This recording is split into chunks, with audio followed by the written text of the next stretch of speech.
And I'm counting down, Reverend Diane. See, live on Facebook. And will I be able to share it to your page? Or Yes. you're going to have to add it afterwards? Whatever. Okay, well, we're live. You're on.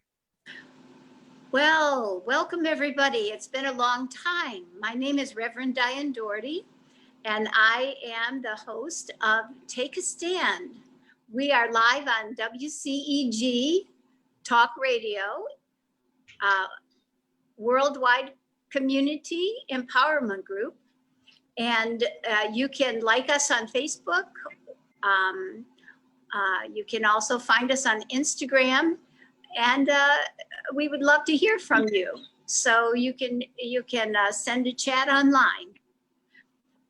Today's guests are DanielBlackman, the wonderful DanielBlackman, who is running for commissioner, a public service commissioner at Forsyth County, and a new person I'm looking forward to meeting. Her name is Janie Hill-Smith. And she is the coordinator for Georgia Coalition, Georgia WAWAND, which is Georgia Women Acting in New Directions. So we have a lot to learn from each of them. The topic today is nuclear energy and what is happening in Georgia in terms of nuclear energy. I'd like to tell everyone a little bit about how I got involved in this. Actually, I found out I was 4 months old when the first nuclear bomb was dropped on Nagasaki and Hiroshima. And of course, as I was growing up, we learned about that, but didn't know anything about it. In 1980, my hometown, Painesville, Ohio, was targeted to build a nuclear facility in the neighboring area. A little bit about Ohio, it's right on Lake Erie, and that particular area has the finest soil of any place in the world. It's a nursery community. So after I had learned about the issues related to nuclear power, I was quite upset. And at that particular time I was home. So for about 2 years before the building started, I tried to advocate against building the facility. The facility was built in a depressed area. People were not poor, but they were jobless, and they wanted jobs, good paying jobs for their kids. And so, of course, that overtook everything. Fast forward to today. The facility is closing down. 40 years later, there are leaks in the holding tanks that have the radioactive liquid. They don't know what to do with it. And there's a big scandal about propping up the facility itself. In Ohio, the Speaker of the House, and you can look this up online, has been threatened. Well, he's not threatened, he's going to court because he took a $60 million bribe to get the government to pay the organizing facility, First Energy, $1 billion to take care of that particular plant's needs, as well as the plant in another area of Ohio. So the industry itself did not have a long-term plan of what to do in the communities that were primarily impacted in that area. And so I'm thrilled to have two people that have been watching this in Georgia, because our communities have nuclear power plants. We enjoy energy that is produced by nuclear power. However, the companies that are managing these facilities are probably no better than the ones in Ohio. So we have a lot to, first of all, become aware of. And secondly, there is a lot of things that we can and are doing thanks to Georgia WAWAND and watchdogs like Daniel. So before I came online, my internet went out because of the storm. And so I have no information in front of me about either of you two. And so I'd like to ask Janie Scott Hill from Georgia GAWAND, if not only would she introduce herself, but also talk a little bit about how did you get involved in this initiative? So Janie, you're on. Yes, my name is Janie Hill Scott. I'm from Waynesboro, Georgia. I am presently the Nuclear Harm Reduction and Climate Justice Manager for Georgia GAWAND. I was a community organizer for 2 years, and I was promoted to Nuclear Harm Reduction Coordinator. And this year I was promoted to Manager. So I've always lived in Burke County. And when I became aware of Georgia GAWAND and started to work with them, that's when I got to know a lot about, nuclear issues and what's going on, because here we all knew that they would build 2 new reactors, and it was way over budget and it was way behind schedule. But the extent of all the issues that go with that, that's when I learned about it through working with Georgia GAWAND. And where exactly is that, do you live? I'm not familiar. Are you up north, south? Teach me about your place. It's kind of southeast Georgia. I would say if you know where Augusta is, where the Masters play every year, we're about 30 minutes south of Augusta. So that's where we're at. It's the first new nuclear build in 40 years. So I live in Waynesboro, which is the main town of Burke County, and where the 2 new reactors, we already have 1 and 2, where 3 and 4 are being built, is one of the unincorporated communities called Shell Bluff. Oh, that's where Shell Bluff is. Yes. Ah, so what waterway are you on, the Savannah River? Yes. And all 4 reactors are on the Savannah River in close proximity? Yeah, because 1 and 2, whenever 3 is supposed to come on, I believe 2021, and 4 is supposed to come on 2022. So 1 and 2 should go out of service when the next 2 come online. But yeah, we're right on the Savannah River, so we're downwind, downstream from SRS, which is also a nuclear facility, more on the weapons side. And then we have a nuclear power plant here. So, but you're right on the waterway. Yeah, Shell Bluff is. It abuts the waterway, yeah. I have to get a map. Should have done that before, but thank you. Yeah, we on. These are Plant Vogtle. So Plant Vogtle is going to have 4 reactors, 1, 2, 3, and 4. Yes, if they come online, it'll be 4. Wow. Well, thank you very much. That was great.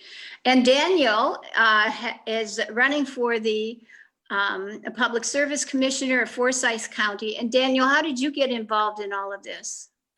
Well, first of all, Diane, it's great to, hear you. I'm sorry, I had the same storm issues you had, so it's easier for me to use to talk without my camera than with my camera. So I want to apologize. But to Jamie, I want to thank her. Waynesboro, Georgia, and Burke County is one of those counties in Georgia that has been left behind. And too often we're in a position in the state of Georgia where, we don't think about our brothers and sisters that are outside the metro Atlanta region. And I want Jamie to know that we're with you. We support you, and we support the folks in Burke County. I got involved, as you mentioned, Diane, I am in Forsyth County, Georgia. I'll be running to serve as commissioner of the Public Service Commission. There are 5 commissioners elected. I would be representing the 4th district, which is, Richmond County. Augusta is in that area. It's mostly North Georgia.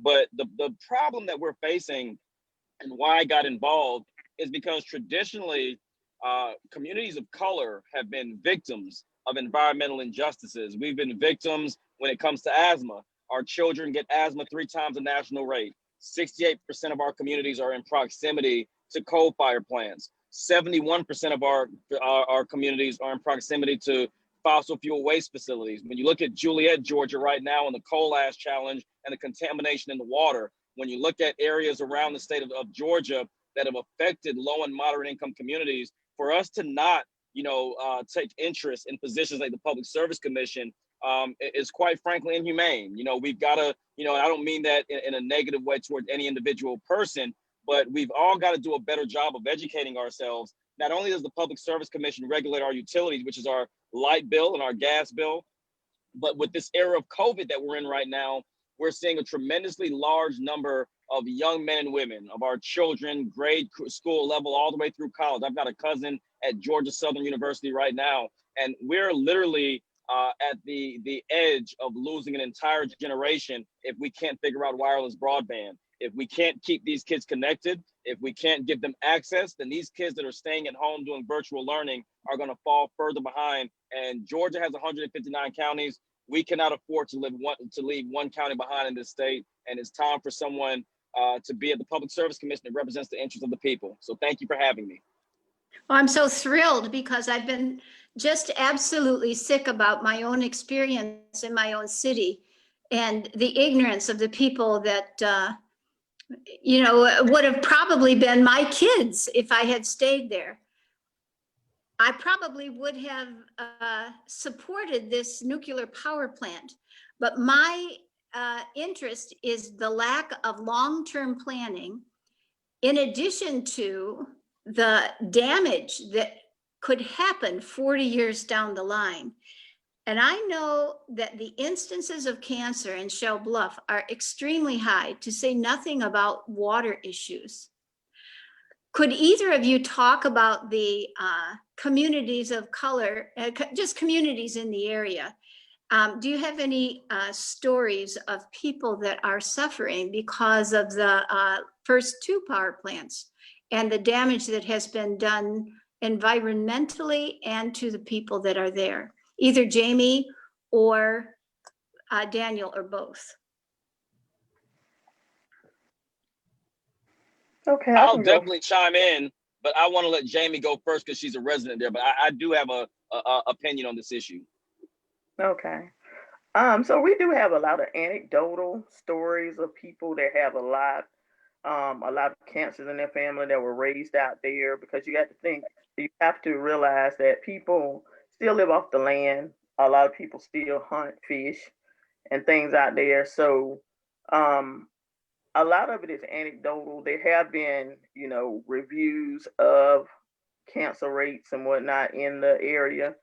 So what we really would like to do is to get an institution to come and actually do a study of the folks that live out there and to see like what are the actual cancers, what are the cancer rates, what's the percentage of them going up, because that's what we need really, like a Emory or an Augusta University or one of these educational facilities that can go on and actually go through the data. If they don't do a study, they can actually go through the data and see what's actually out there. Because a lot of the people that we work with is anecdotal. So it might have been a large number of siblings, but half of them died in their 60s or whatever. They had various cancers.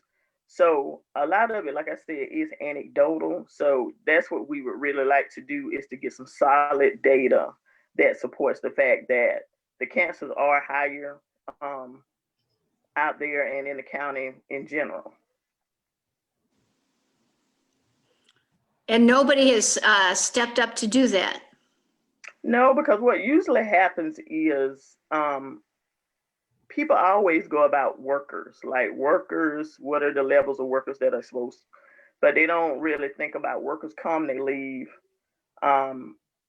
They don't live there. They don't use the well water out there. They don't fish and, hunt, garden and stuff like that. So what we're always talking about is people that have lived up under nuclear reactors for 30, 40 years and are exposed to continuous low doses of radiation over time. What does that do to the body? Mm-hmm. And it always ends up, they say the studies are too expensive. A couple have been started and stopped. So that's one major goal we have. And to that point, you know, let's be honest, you know, it's health effects have been contaminating, impacting, and really being an overburden on low income and moderate income communities for a long time. You know, Dr. King and Diane, you know, my proximity to the civil rights community and the work I've done for years. And, you know, poor people have been under attack for a long time.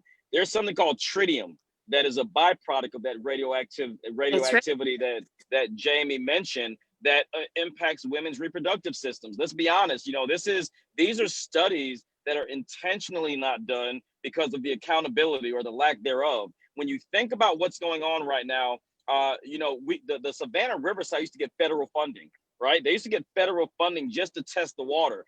They have not gotten federal funding in almost a decade, right? And you're talking about $8 million. We're talking about a fraction that could help to protect the health and the well-being of communities, a fraction of a cost that can prevent health effects and defects. You know, when the Flint water crisis happened in Michigan a couple of years ago, we saw the levels of lead and mercury in water, and there were actual real-time data that showed that for children between the ages of 0 and 5 years old, there would be severe damage to their learning and cognitive development. Well, if you think about that, that's the data we know. What don't we know that deals specifically with nuclear, with radiation, with the impacts, with the soil contamination, with the challenges that Juliet, Georgia is having right now, with coal ash? There's so many issues that we don't know about, and the byproducts are what affects me most. And what I'll say lastly on this particular question is the really big problem that we have right now when you think about this issue of contamination is by the time most people actually figure out what's going on, it's too late. And that's the really the sad, you know, part, that you've got workers that are union workers that are working in these facilities and they're not protected. You've got citizens and families that are working around these areas and ecosystems. And let's think about it, right? We might not be directly impacted, you know, from where we are, but what about if you eat fish out of the water of the Savannah River site that is in proximity there? We've got to think about the long-term damages that can potentially affect our communities. Ah, I get so mad, but I'm going to go back and listen to this because I know Penny's recording it and take down these facts. Going back to my little city, Painesville, Ohio, there was a chemical plant called the Diamond Alkali, and they operated in that area for probably 50 years. And when Dad was, he had to leave school when he was in the 8th grade because his father died. And so he was the sole support of that family what would he have been, 13 years old? So a lot of kids worked in that plant. And what they dug out of the ground was a chemical called chromate. And as these kids breathed it, because they were so young, it ate the cartilage in the top of his nose. So he moves on from that and goes to, works on the railroad because there was more money on it. As they aged, as all these kids aged, that hole in the top of his, in the cartilage in his nose that went from one nasal passage to the other, these guys would be at the table during Sunday dinner, and when Mom was in the kitchen, they'd run a hanky up one side and pull it out the other to make us laugh. We thought it was so funny. Wow.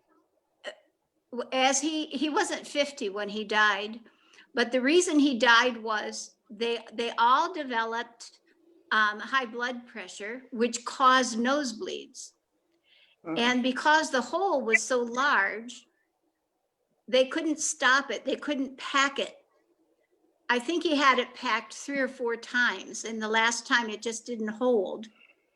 So when we talk about these companies that come in and they do environmental damage, to this day, no one can buy property in the area where that plant was because all of the soil is contaminated. And the city has wanted to build apartments or housing in that area because it's right next to the lake. But luckily, Ohio is very cognizant of having people live on that land, because if you live on it, you will develop cancers. Companies are not in any way charged because, like, they go bankrupt, like the company that owned the first version of Vogel 3 and 4 went bankrupt. So any damage that is Come on, going to be, and you're talking about Westinghouse in South Carolina. yeah, they go bankrupt, and so therefore there's no accountability to the people of the area if something goes wrong. And I So think I on guess top what of I'm that, talking Diane, about, oh, I'm sorry, go ahead. what I want to bring up is, with this long thing, is contracts. When contracts are being made, if the plant is going to be there long term, shouldn't there be some accountability for the functions of that plant and its impact on the communities at large? Even though they go bankrupt, there should be some form of accountability brought back to that community. I think that's a good idea. What do you think, Daniel? Oh, I thought I saw Jamie unmute. I was pausing. I don't think you. I think you're spot on. You know, it's unfortunate. To my knowledge, and Jamie, correct me if I'm wrong, but Burke County is one of the poorest counties east of the Mississippi River. So, you know, why isn't there economic investment? You know, why isn't there opportunity for, you know, innovation and technology? And I'll give you an example. In Silicon Valley, you know, way back in the 70s, when Silicon Valley began to not only be profitable, but you had a bunch of these startups that were coming up, a lot of that area wasn't what we know it as today. Palo Alto and a lot of that area was still up and coming. A lot of areas weren't developed, but they reinvested into the schools. They reinvested into the communities. Well, you know, let's be honest. These facilities, these fossil fuel communities, I mean, companies come in, they pollute our communities. They're not really great partners. You know, how good of a partner can you be if you're adding to the contamination and the lack of health and well-being to our community? How great can that partnership work? And I think we need to rethink what those models look like. And for instance, I'll give you an example. Earlier this year, and also last year, the Public Service Commission voted that ratepayers are responsible to pay for the coal ash cleanup. Well, I mean, how asinine is that? You know, Yes. you have a fossil fuel company that has polluted and contaminated many of our waterways. And instead of them being fined, instead of them being held responsible, what we are seeing is now communities, and I referenced Juliet, Georgia earlier, where they're finding mercury in water. They're finding lead contamination. In Monroe County, they found uranium in the drinking water. You know, why is it that we've got to have litigation for that? If we had a governor and we had a attorney general that was in place to look into it. And again, I'm not saying this to say that, you know, we've got to go to the most extreme of measures, but it is not a fair burden for people that are just trying to make a living, whether it's a senior citizen on fixed income or it's a working family. No one should have the burden of cleaning up someone else's mess. And that is exactly what we've seen. So two things I'll say. One, yes, there should be reinvestment, not only economically from a small business standpoint, but there should also be investment into the public schools and community colleges so that we can build out these opportunities for these children to transition into good paying jobs and clean paying jobs. Mm-hmm. Love it. Yeah, that's what we do a lot. Janie, what do you think? Sorry, you can go ahead. No, I was going to ask you. Okay, you know, we do a lot of education around that. You know, you want clean jobs, not jobs like that, and then the jobs go away. The thing that people all the time when you have large bills like this, they bring in jobs for a period of time. Sometimes it might be a decade, sometimes it might be more, depending on, because it's always over schedule, it's always over budget. So they bring in jobs for a period of time. And then they have a great big tax digest where they pay. So a lot of things go into the community on the front end. But on the back end, when all that goes away, it creates a glut. So it's like a lot of services go away when they go away. So there's, like you said, there's no investment in teaching people about clean jobs. There's no investment in bringing in other type of industries here because, like you say, on paper, we are one of the poorest counties in Georgia. So a lot of industries and a lot of companies don't want to locate in Burke County because of, you know, the incomes that are here. So yeah, with big bills like this, that's what happens. And then we talk a lot about too, you know, the fee rate hike passed. So that's going to trickle down to customers. The costs have risen. It's, I think the last I saw, another 149 million over budget, and they're trying to trickle that down to customers eventually. So what's going to happen 5 years down the road when we're finished or not finished, and those costs come down to customers? So you don't have great paying jobs. You got bills that are higher. So it's just a whole gamut of issues. Right. And something Jamie said, which I don't want you to forget. You're talking about Georgia Power has just asked for an additional $1 billion. The moratorium has ended on gas and and electric disconnections. That is ended. Georgia Power and Atlanta Gas and Light were awarded base rate increases in December of 2019. And here's the kicker. The Public Service Commission just approved that Georgia Power is able to recoup their COVID-19 losses while our economy has not yet recovered. So that means that we're going to get stuck 4 or 5 different ways with paying for struggling ratepayers and folks that, to Jamie's point, some of these folks aren't even full-time workers. Some of these jobs came and they left just as fast as they came, and we've got to change that way of thinking. I'm sorry about that. No, I think that's great. We have a question that was sent in. Are any of these issues part of the platform for political candidates other than you? I'm going to be honest. I'm not going to say it is not because I obviously don't know every candidate in Georgia. Democrats have been more outspoken about environmental issues and climate change, whether it's the Green New Deal or it's looking at solar deployment and our ability to invest. What I will say is that I'm very impressed with what Vice President Biden has begun to do with his energy task force that is doing a phenomenal job with his campaign to help keep him accountable. As a matter of fact, Vice President Biden recently announced a $2 trillion investment within his first 100 days if he were elected president. I think that's significant. What's more significant is he said 40% of that $2 trillion needs to go to communities of color. So, you know, are we seeing it? Yes. But this is the only position where climate change, environmental issues, and let's just be honest, you know, health and wellness, this is the only position, in my opinion, on the ballot that can specifically focus a majority of its time on environmental issues. You know, we got 2 U.S. Senate seats, but the U.S. Senate, they've got so many issues from immigration to healthcare to, you know, just making sure we're not going to war next week, right? But the Public Service Commission makes decisions every day that deals with the utility companies, which ultimately has an impact on our environment and on climate mitigation. Mm-hmm. Janie, Yeah, I have a question about the environmental platform that Georgia GAWAND is putting out for this election. Mm-hmm. Is it solidified, and do you plan on publicizing it on your website? Well, all of our information is publicized on our website. You know, our position hadn't changed over the years. It's we need clean jobs. We do support the Green New Deal.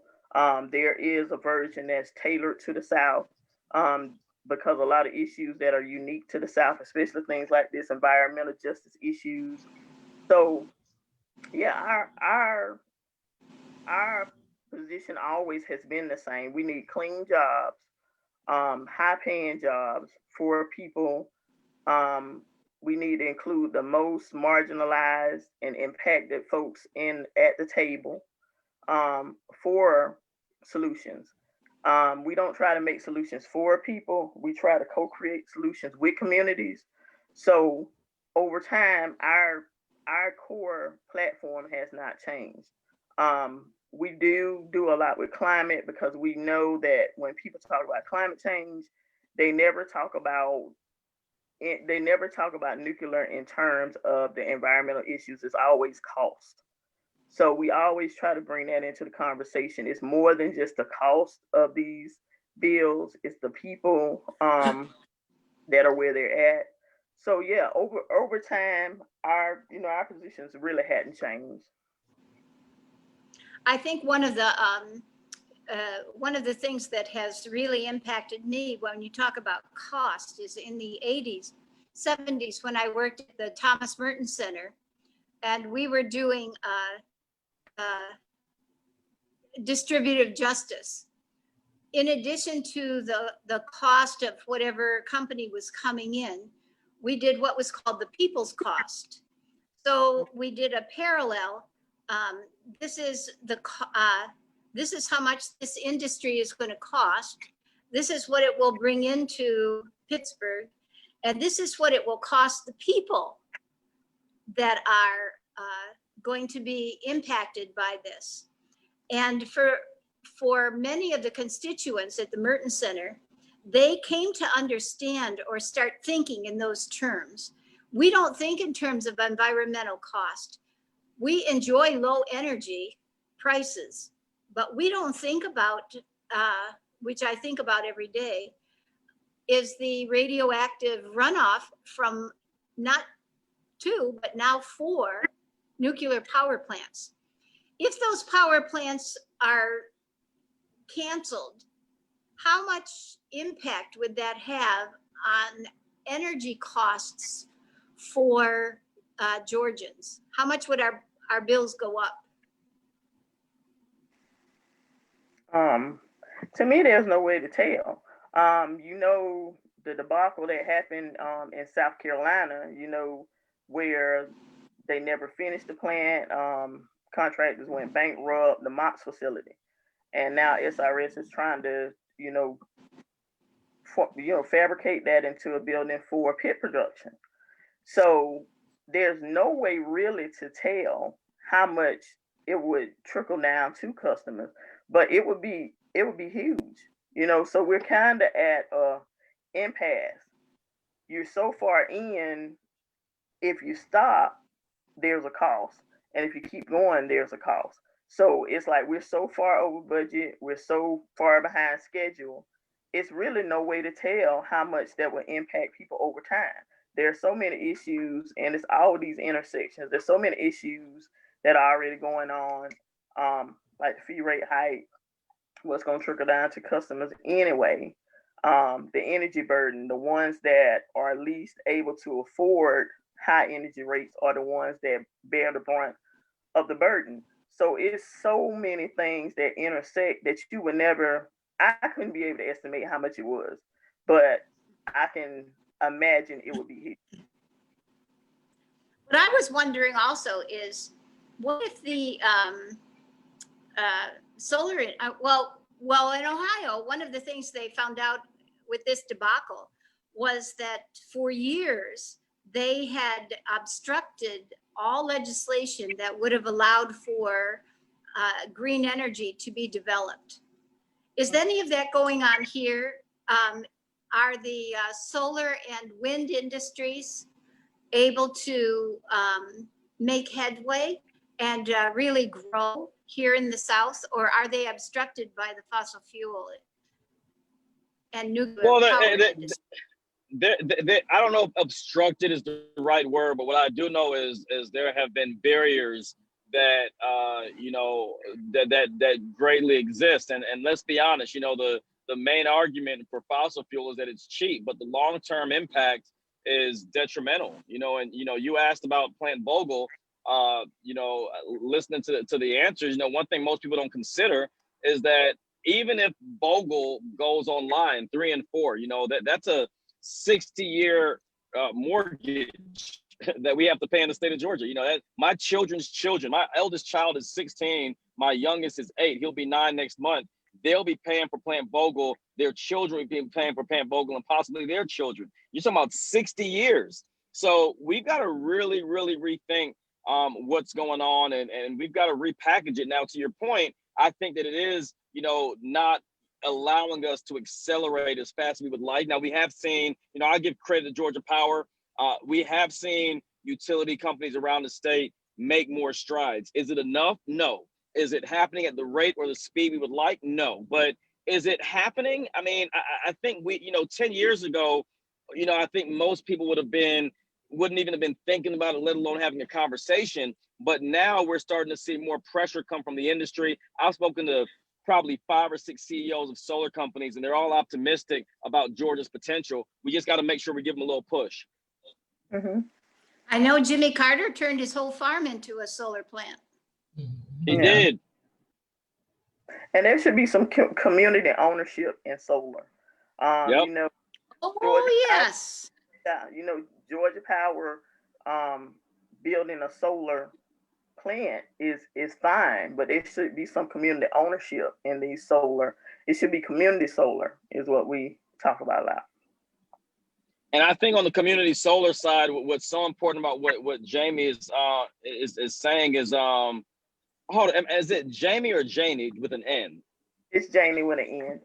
Okay, I apologize. I think I was saying Jamie. But what Janie was saying that's so important is the average family doesn't have $10,000 or $15,000 to put a solar system on their home. So what do we do about renters? What do we do about families that are struggling to pay their bills, let alone? So the community solar idea is a very, very serious conversation we need to have, which means people can buy in publicly to solar options that need it. And we need to incentivize, like California did under the leadership of Mayor Eric Garcetti in Los Angeles. He incentivized landlords that retrofitted their apartments and their facilities with solar. Why aren't we doing that in Georgia? Why aren't we incentivizing people to, like, you know, Athens, Georgia has a phenomenal solar program and initiative. They've been doing great work. The city of Atlanta is picking up their pace and doing phenomenal things. We need to start replicating what works and then taking those models into cities and counties around the state that are just lagging behind. And you know, I got a call yesterday from Albany, Georgia, and I'll be in Albany in September because they're having utility bills 3 and 4 times the rate. We've got to change that. Yes. And after Katrina, my friends were given the option of buying solar panels real cheap, but they had to learn how to install them themselves. Can you believe it? So they did. They learned how to install them on their roofs. 8 cents a month. That's their bill. Wow. But now there's a big backlash because there's no money going into the city of New Orleans. So, you know, there has to be some form of the balance, but I don't know how you balance that. We just have to have, that has to be part of the broader conversation, I think. That's right. Because you have to make money to supply services, but you don't have to make money to gain billions of dollars of profit off of people. There's a difference between the two. We have another question coming in, and that has to do with, I'm looking to see how I can get it. I forget how you do this. We have 2 questions. One is, we have them one. Are there any developers including solar panels with new developments? That's a good question. Anybody know if new developers are putting solar panels on their new developments? Can you repeat that question? I'm sorry, I lost you for a second. Are there new developers installing new? Are there any developers including solar panels on their new developments? Oh yeah, I mean, I can say really quick. Well, Janie, did you have something to say first? No, you go ahead. I don't know of any, but you might know of some in your area.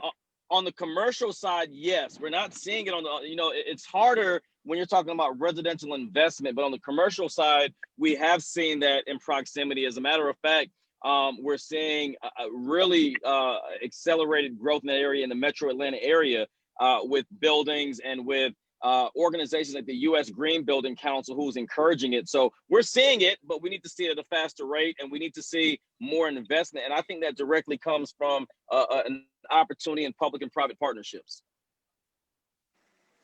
Yeah. Mm-hmm.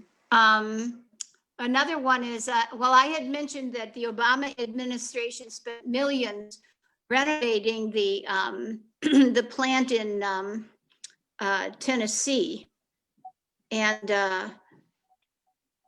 in terms of the city, because all of the residents of the city work at that particular facility, it helped them. Does it help us to keep a nuclear a plant that holds so many nuclear devices in one space and place? No. Do we know what to do with this entire city that is developed around the ownership and maintenance? Actually, it's outsourced. And that was the thing when I don't think you two were on when I was telling this story. One of my dearest friends is Sister Megan Rice. And she went when she was 82 and did some damage on a plant in Oak Ridge, Tennessee. The entire city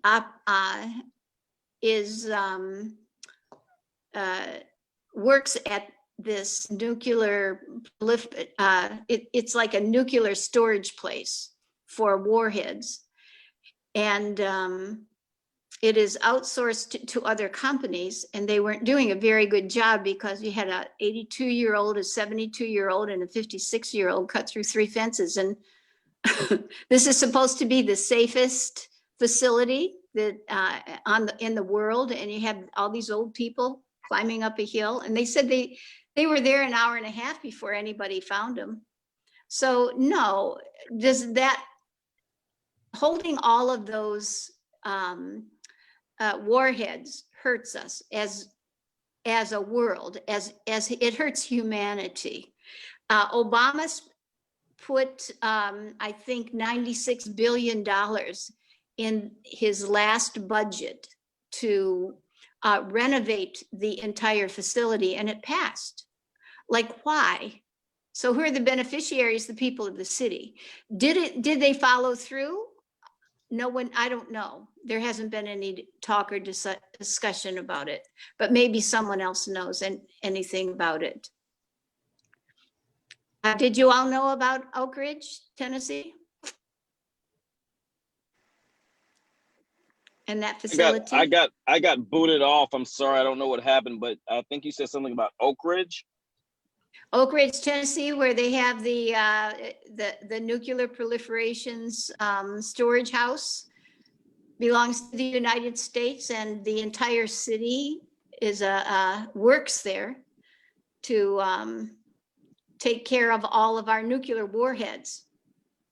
Mm-hmm. One of them will blow up the entire universe, and I think that we've got 20. I think there's 2,500. I think that's the number that was given.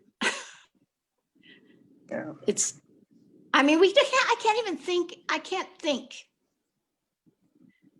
in that. But anyway. That's a lot. So I know, 96 billion to renovate it, update it. And we don't even operate it. It's outsourced. So whatever. So the other question is, Flint is still in crisis. How do we prevent what happened in Flint from happening in Burke County?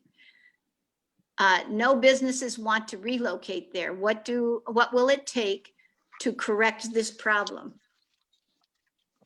Okay. Well, one thing is, like when we talked about to begin with, a lot of businesses don't want to locate in Burke County because of demographics and money. You know, we are considered one of the distressed communities in Georgia. Our incomes are lower, so a lot of places do not want to come to Burke County. So I don't know, it's a multifaceted problem because, you know, anybody that knows anything about economic development, you know, companies, plants, or whatever, they have certain parameters that you have to make so much a year. You have to have this many residents or whatever. So on paper, we don't look good to a lot of companies. To a lot of companies, we don't look good. So, I mean, at present, we have one grocery store and Walmart. The other grocery store just closed. So it's a multi-step problem. How do you get, you know, good quality stores and other jobs here? I don't know the answer to that question. It's a hard question, and when you come from a community where it looks bad on paper, a lot of people don't want to come. So it's a lot of work to be able to bring people here. Janie, how come when the power plants in Perry were being developed, that place grew like a mushroom? There was all kinds of money that was being poured into the city. Why didn't that happen with Vogel 1 and 2 to your community? Well, what happens, you know, from what I understand, what happens is there is a lot of money that comes in the community on the front end. Like, there's a lot of money that went into the schools. There are a lot of things that have been built since Vogel 3 and 4 have been worked on.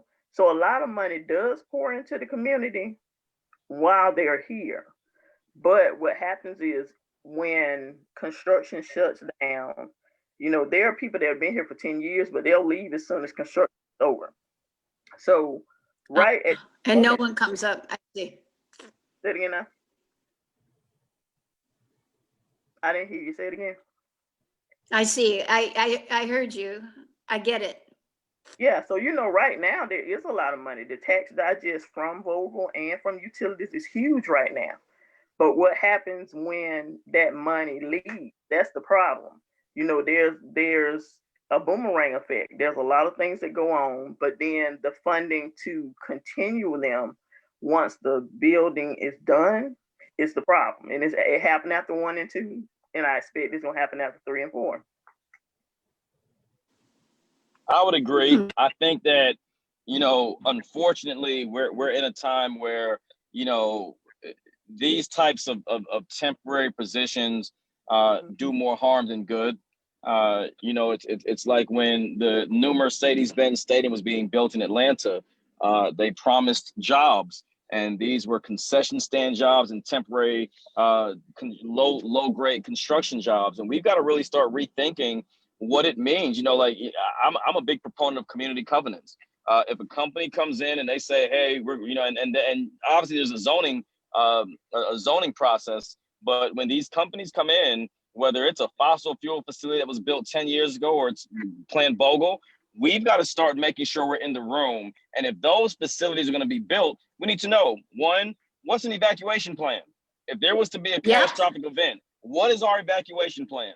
What happens if a storm comes, like what happened to Duke Energy a couple of years ago, where Duke Energy almost had to shut down an entire plant because of Hurricane Michael? Like, we need to start talking about it. What is the risk? What is the assessment? What is the leave behind? When these jobs are gone, are you going to put money into technical colleges so that we can retrain our workforce to position them for working, you know, external jobs as a result? What are opportunities for food trucks? I mean, like, we've got to think from the top of the chain all the way to the bottom.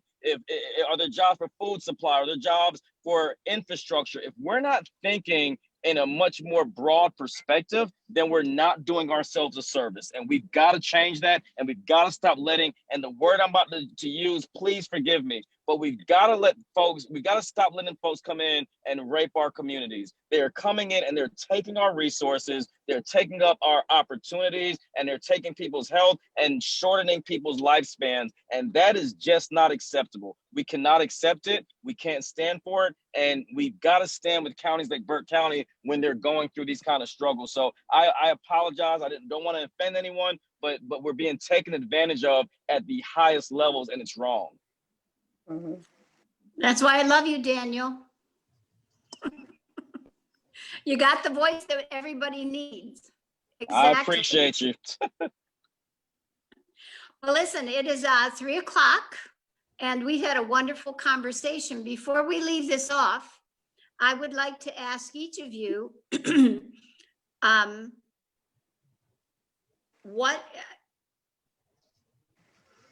how can people become activists? It's overwhelming. I was just talking to two of my friends, and you could tell that just the topic of conversation and the content just leveled them. It immobilizes everyone because it's so big, it's so broad, and we don't know where to go or what to do. So what would be something that ordinary people who would listen to this could come away with as something that they can do to start on a path of this broader thinking in a broader context? Either of you can respond. Okay, I can go ahead. What we always talk about is public participation. A lot of times people don't know where to plug in, so they don't know when the city council meetings are. They don't know when the county commission meetings are. When Georgia Power or some is having a meeting where public comments are, the SRS CAB, we educate people around public intervention points. Where can you go to speak up? Because when people are talking about you, you need to be in the room. Just like Daniel said, you need to be in the room when people are talking about you. So that's what we always tell people, and we try to educate them about intervention points. This is where you can go for this. This is the Public Service Commission. They meet, there's a hearing this date or whatever. So we encourage people to show up and learn what people are talking about concerning them. Because when people are talking about you and your life and your livelihood, you do need to be in the room. Thank you. What For me, about it's people like me? Go ahead. Yeah, I was just gonna say, you know, and to my knowledge, the question was about activism, and so when you think about activism,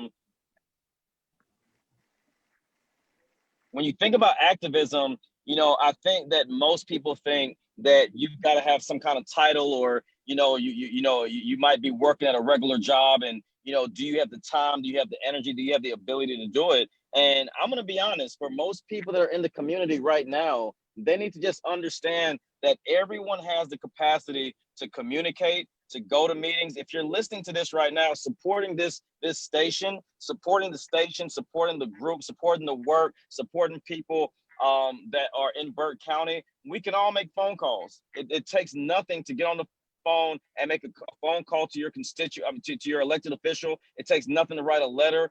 We've got to start taking the information we're getting. We do a great job of disseminating information, a great job of educating people. Our problem is the execution of the information that we're sharing.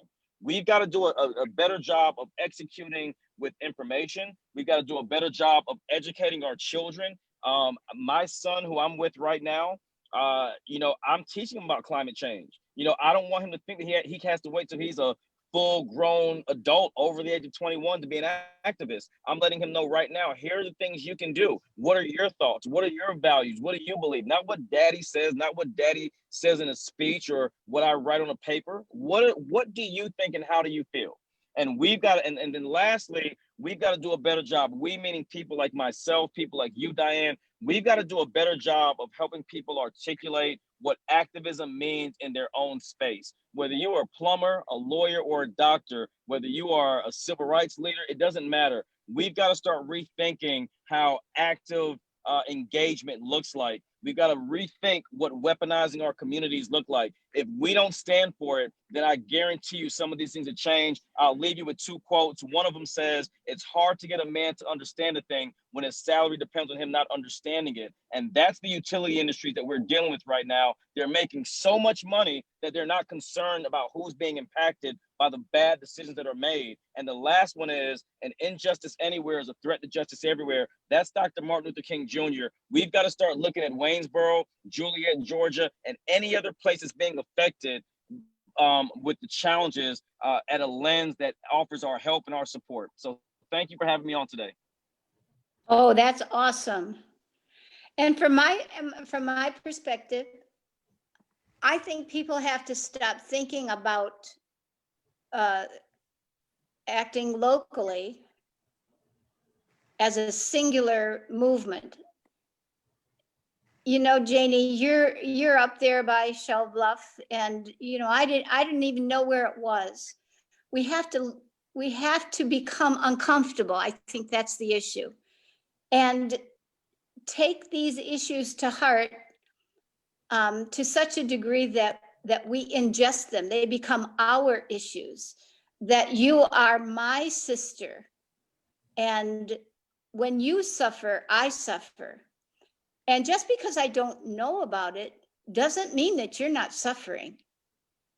But when I know about it, I can't become numb. I have to do something. So I'm closing this by asking everybody kindly just to accept the uncomfortability of the conversation and to know that there are a lot of us that are becoming aware, and we want to leave something better for this next generation. We don't want to leave them with a mess.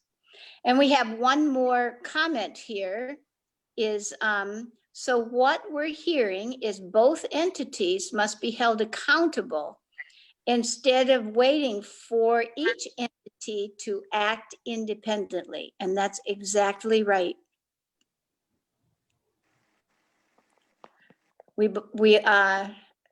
All actors have to be accountable to each other. So we thank you, Janie. It's been just an absolute pleasure to meet you. And Daniel, of course, I'm so happy to have had you on again. You're just a beaming light and a voice for Georgia. And thank you, Penny, for this wonderful conversation. And we all have each other's back. All right. Thank you. Thank you. Signing off for WCEG. Thank you, everyone. Okay. Bye-bye. Bye.